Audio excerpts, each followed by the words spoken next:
ಇವತ್ತು ನನ್ನ ಆತ್ಮೀಯ ಸ್ನೇಹಿತರು ಹಾಗೂ ಕಾಂಗ್ರೆಸ್ ಪಕ್ಷ ವತಿಯಿಂದ ಇವತ್ತು ಟೀಚರ್ಸ್ ಕಾನ್ಸ್ಟಿಟ್ಯೂನ್ಸಿ MLCಗೆ ನಾಮಪತ್ರನ ಸಲ್ಲಿಸಿದ್ದಾರೆ.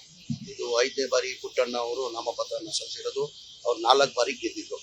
ನನ್ಗೆ ಗೊತ್ತಿದ್ದಂಗೆ ಪುಟ್ಟಣ್ಣ ಅವರು ಬರೀ ಟೀಚರ್ಸ್ ಕಾನ್ಸ್ಟಿಟ್ಯೂನ್ಸಿ ಬರೀ ಅವ್ರು ಬೆಂಗಳೂರು ಸಿಟಿ ಇಲ್ಲ, ಇಡೀ ರಾಜ್ಯದಲ್ಲೂ ಟೀಚರ್ಸ್ ಒಂದು ಸಮಸ್ಯೆ ಆದರೆ ಮೊದಲೇ ವ್ಯಕ್ತಿ ಅವ್ರು ನಿಂತ್ಕೊಂಡವರು ಸಮಸ್ಯೆನ ಬಗೆಹರಿಸೋಕ್ಕೆ ಪ್ರಯತ್ನ ಮಾಡ್ತಾರೆ.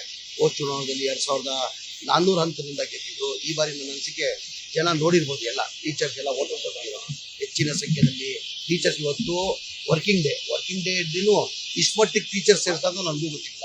ಇಲ್ಲಿ ನೋಡ್ದಾದ್ಮೇಲೆ ನನಗೆ ಒಂಥರ ಆಶ್ಚರ್ಯ ಆಯಿತು. ಏನಪ್ಪ ಎಲ್ಲ ಸ್ಕೂಲ್ ಇದೆ, ಹಾಲಿಡೇ ಏನಿಲ್ಲ, ಇಷ್ಟು ಮಟ್ಟಿಗೆ ಟೀಚರ್ಸ್ ಸೇರಿದಾಗಂದ್ರೆ ಅಂದರೆ ಅವ್ರು ಮಾಡಿರೋದು ಅವ್ರ ಸೇವೆಯಿಂದ ಹೆಚ್ಚಿನ ಜನ ಇವತ್ತು ಬಂದಿದ್ರು.